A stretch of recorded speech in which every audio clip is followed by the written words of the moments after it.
So the first speaker on the list is Dr. Ramirez, who is the chair of the Center for Conflict Studies in Nebrija University and the chair of the Spanish Pugwash movement. The Pugwash movement won a Nobel Prize in 1995, a Nobel Peace Prize. So they have been doing some very important, meaningful work, which maybe Dr. Ramirez will tell us more about. He studied medicine, humanities, and law. He has served as a research fellow of the International Security Program at Harvard University and a visiting fellow of the Hoover Institution at Stanford. He's on the advisory board of the Society for Terrorism Research and as well as on the advisory board of the Professors World Peace Academy. So here we are now going to have a talk by Dr. Ramirez, and I welcome you heartily to this session.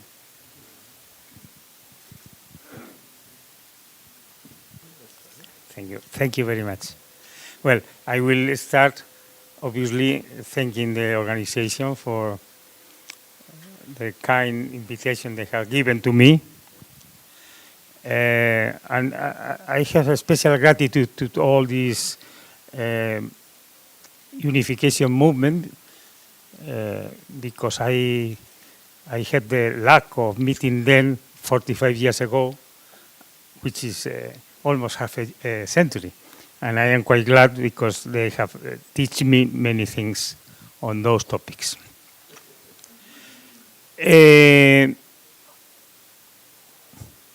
Also, as you see, well, I started at the university in the 50s of the last century, which means that I have more than half a century of experience. And what I've done is first, following that interdisciplinary approach that is so well accepted by all people related with the Unification Church. And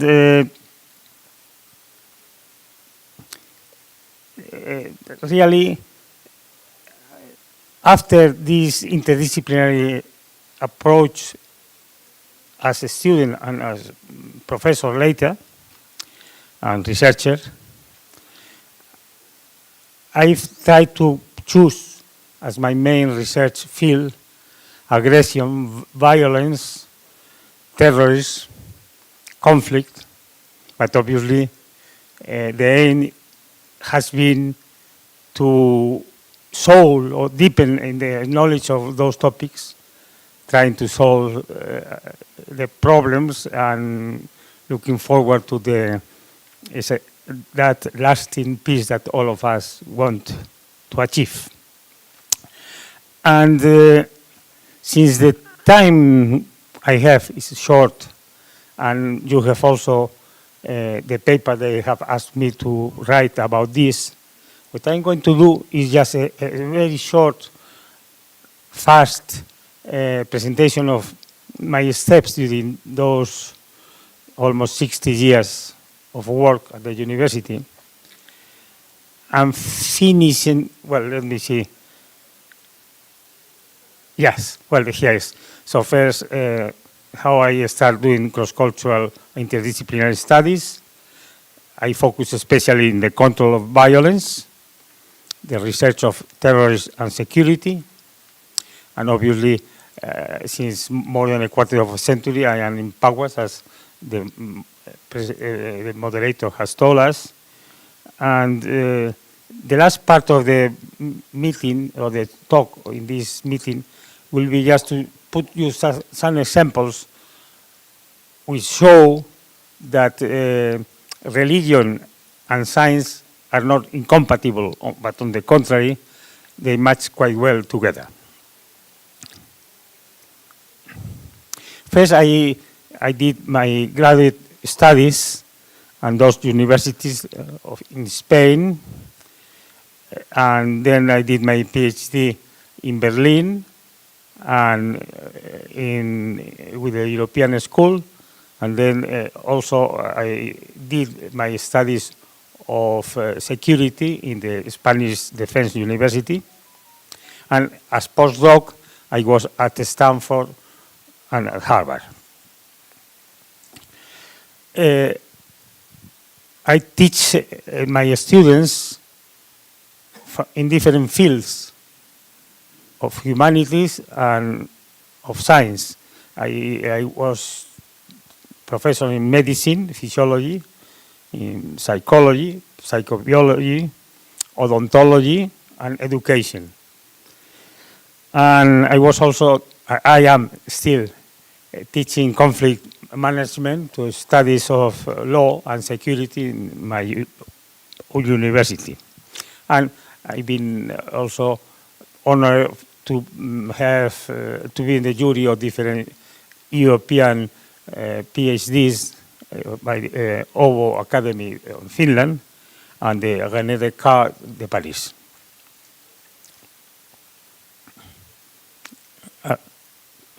Okay.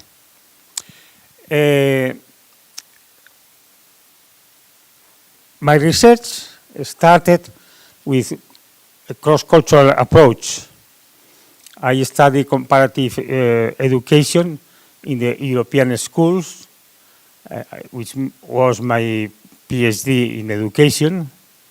And it was very interesting because, as most of you may know, the European school focuses mainly to the children of diplomatics and people who are not local people, and they insist in keeping the languages of each one. And it was very interesting in Europe that the little ones, usually they were talking their own language, in French, let us say, and the French, they were answering in English, or another ones in Italian. And that was really how to manage the language since you are a child.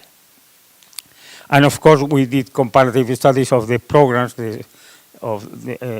how those pre-university studies should have done in the different countries of Europe. And then I did also cross-cultural studies in many different cultures, practically all over the continents. In Europe, l'Université de Paris 5, in Poland, in Warsaw. Then you see there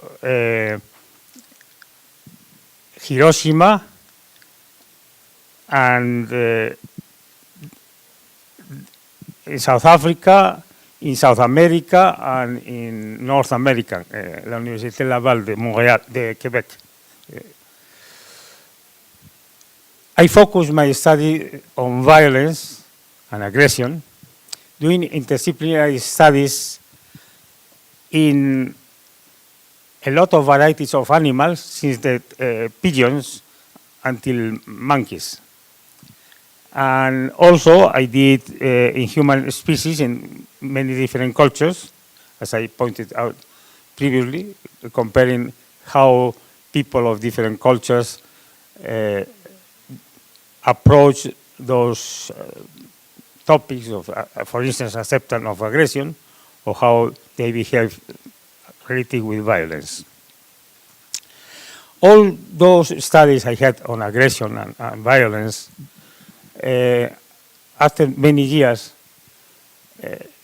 they lead me to organize international conferences on conflict of aggression, that's the CACA, and we have done more than half a century. The next one, for instance, will be in 2 months from now in New Zealand. And practically, at the beginning, I was at that time professor in Seville University. We did it there in connection with the International Society of Research on Aggression. Then I did another series of CACA meetings in relationship with the Society for Terrorist Research. And in the last decade, more or less, we are focusing with topics related with security and defense in Madrid, in Krakow, in Poland. Well, thank you very much, yes. And in Silonia. Well, here you have a map of, you see the countries where we have had that, which are, you see, all over the world.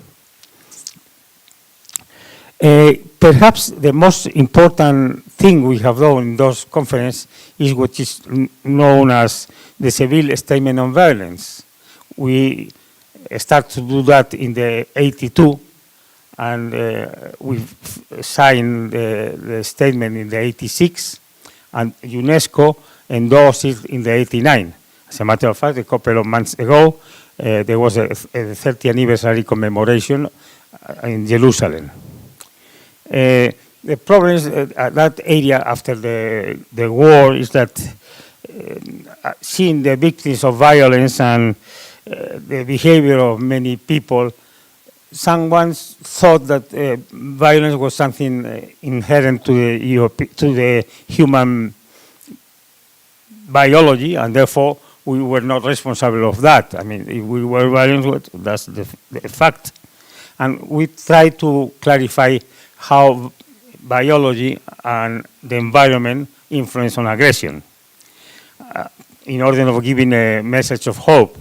And we study how the genes and the environment influence not only on aggression, but in many other behaviors.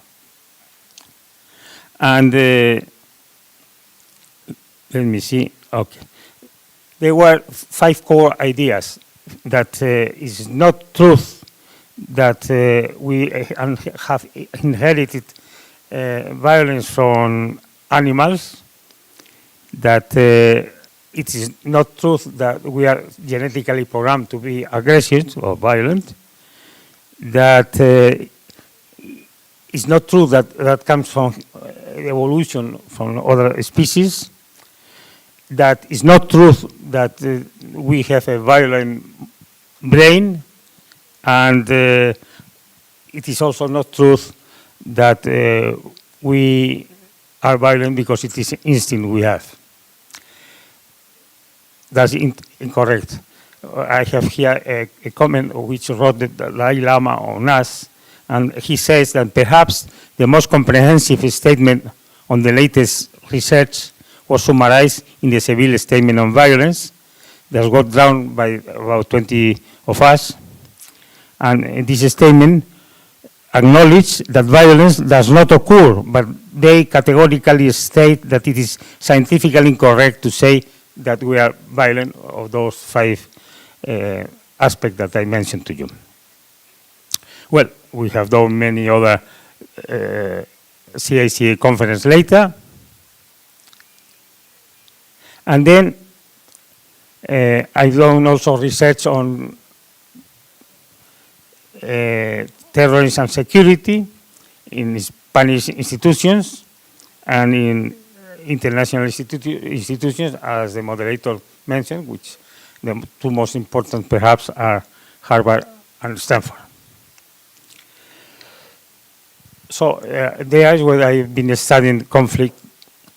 First, I got the award to do that in the East-West Center of the House of the United States, the Congress of that they have that in Honolulu, in Hawaii, and with the chair that they have now in the Nebraska University, and in the PAWAS conferences.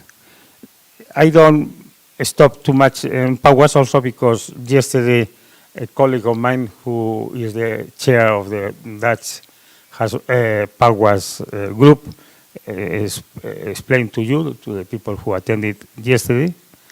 But all I can say now is that there are like 3 tracks of possible dealing with the conflict resolution. One is the public one, which in theory is the most important, the officials or representative of each country, for instance, diplomats. The problem of that is that you cannot say what you want, but what your government tells you to say, no? A second track is a private mediation, advisors. So there are informal initiatives in which we can talk by ourselves, and perhaps we can remain closer to the different parts of the conflict. But the disadvantage, if we can tell us, disadvantage is that usually the the achievements are much more modest than if you are a member of a government and you sign that. But nevertheless, I think they are very important, and that's what I am doing. And third, there's when a state of a person is an institution which do that privately. Well, and as a peace ambassador, let us say, of the UPF, I've done also like 3 geographical points as mediator. In the Middle East, I was a member, a co-chair of the UNESCO Committee on Science and Peace. In Ankara, in Turkey, and with the NATO group in Istanbul that they have counter-terrorists, I was working there too. And in both Chinas, in Xiamen, looking at Taiwan, which was next door, as you know. And here in the Korea Peninsula, which is very interesting also, but I mean, I have no time to talk about.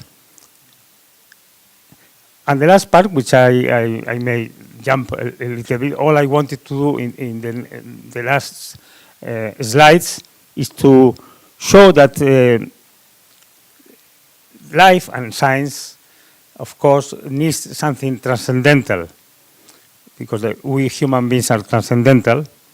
And to show that in the history, I wanted to offer some historical models of very important scientists that are in the history of the science, which were also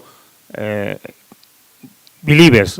As a matter of fact, the 7 that I talked there, and which are here, were Catholic priests that you may know most of them. But I mean, since I put that in the paper I gave to you, I will stop there and I will not talk about that. And I think that's more or less what I wanted to do, but I think the time is gone. And just final remarks, who I am, I say. Well, I want to see myself as an interdisciplinary scholar, as a citizen of the world, and this morning I was listening, and most of you, that global citizens that the former Secretary General of United Nations was mentioned, and a traveler that's looking forward to see research all over the world. So a Forschungsreisende, as you could say in German. And that's all. I'm sorry that if I was a little bit in a rush, but I knew that we have not so much time. Thank you very much.